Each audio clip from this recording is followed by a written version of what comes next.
大家好，新正頭，我喺度先祝大家新春大吉。我本來係講緊一系列逗音嘅字嘅，因為新年啦，今集就先插播講一個同新年有關，但係又成日搞錯嘅字，就係吉字啦。呢個新春大吉個吉字，大家唔會搞錯，但係有兩個用佢嚟做聲嘅字咧，就好多人搞唔清楚嘅。今集就係搞清楚佢。喺講落去之前，就請大家按讚、訂閱同分享。第一個同吉音相同嘅粵用漢字咧，就係刀仔吉大髀個吉字啦。呢個吉字就係刺入、刺穿嘅意思。而家粵港兩地多數借用呢個吉字嚟寫呢個意思。呢個字粵音字典一般標音讀結，通常同句字連用。結句本來係手病嘅意思，後嚟引申做缺錢啊、經濟環境差咁解，即係類似粵語講嘅手緊啦。新正頭我哋梗係唔係講呢啲錢銀手緊嘅嘢啦。事實上，廣東人口語咧，亦都冇講結句嘅。而個結句個結字咧，粵語口語係一般係讀吉嘅，佢都唔係錯讀，因為廣韻除咗收結音之外咧，的確係另有讀吉嘅音嘅。加上佢又重手，好容易俾人聯想到佢就係用刀吉大髀個吉字，所以都唔能夠怪啲廣東人亂借佢嚟用嘅。咁常用詞就有吉一刀，俾條刺吉到，行山俾荊棘吉穿條褲等等。意項好單一嘅，都係刺入啊、刺穿咁解。而個本字其實好明顯，可以話求其查下都查到嘅，就係呢個吉字啊。睇下個說文本分，以錐有所穿也，刺穿嘅意思係咪好明顯呢？既然個意項咁明顯，點解以前咁多考本字嘅大家都冇揾到呢個吉字呢？就係盡信揾書之誤啦。因為呢個字廣韻淨係收咗一個音，如律切，如律切以音讀月或者日，同吉音咧相去好遠，所以唔能夠話佢就係刺穿嘅吉字，係咪真係咁呢？首先廣韻嘅日音咧，其實係說文嘅令訓，即係一月滿有所出也嘅讀音，滿有所出就係滿日啦，即係話如律切嘅標音咧，其實係另一個訓嘅讀音，而以錐有所穿也應該係另有音義嘅。查實韻呢個字咧就收5個音嘅，其中就有仄韻其律切可以讀吉，舌韻古月切以音可以讀骨。咁有人會話，就算讀吉讀骨都唔同吉喎。係嘅，所以我先至話唔能夠盡信揾書嘅記音。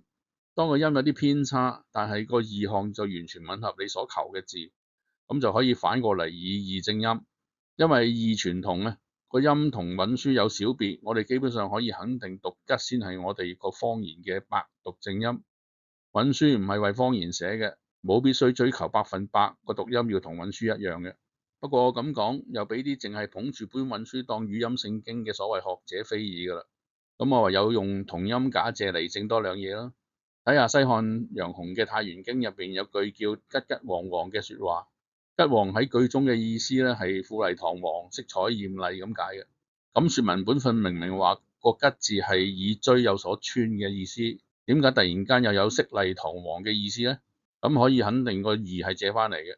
我哋又睇下另一個大概同期嘅古例，呢度係講雲嘅色彩，有5種色嘅就叫慶雲，3種色嘅就叫吉雲。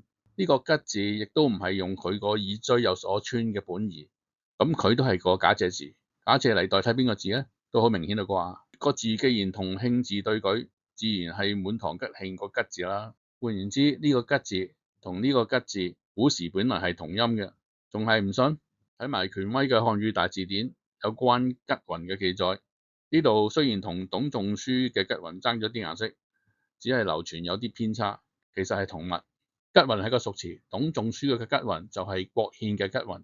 呢個吉字讀同呢個吉字冇得拗啦，咁刀仔吉大髀個本字就揾到啦。咁大家就唔好再寫結句呢個吉，改翻呢個吉啦。呢個字粵語用意就好單一，揾書就偏偏好多音，就唔統一添。我一概都唔收噶啦，淨係收翻呢個字嘅白讀正音，寫呢個字就唔使加以聲符，就咁讀吉。好啦，大家知道呢個字讀吉，見到以去做聲符嘅呢個字，大家都識點讀啦。呢個字就係廣東人新年好中意喺屋企擺設嘅年吉，寓意就係大吉大利嘅。但係舊時嘅粵音字典根據廣韻嘅居月切標音讀骨，受過教育嘅人呢，淨係知道有種花果叫骨，就唔知即係新年擺設嘅年吉。因為音唔同呢，就誤會咗係兩種嘅植物。呢啲就係盲從揾書之禍啦，搞亂晒粵語讀音。而家需要撥亂反正。但係當我話要改揾書音用返白讀正音嘅時候咧，又會俾啲奉運輸為金科玉律嘅人非議，話粵語口語係錯讀、誤讀，跟返運輸音先啱嘅。咁我就不得不駁下佢哋。吉字造字嗰陣時所從嘅吉咧，唔係為咗借佢個音，而係用佢嘅意，即係要用耳椎有所穿嘅意思嚟做呢個字嘅。因為吉呢種樹咧，就本來就係帶椎刺嘅植物嚟嘅。而家你買盆桔返嚟冇見到刺，係因為呢啲桔已經馴化咗。只要係野生嘅桔，樹框上面都仍然有錐形嘅刺嘅。呢幅相係我特登去山邊影返嚟嘅，呢棵係野桔嚟嘅。佢樹幹上面係有錐刺嘅，因為佢有錐形嘅刺會吉到人手，所以先叫桔樹。粵語冇吉到人手，所以呢種植物只能係桔，冇得係骨嘅。好啦，今日講咗兩個桔字，要嚟祝大家吉祥如意，新春大吉。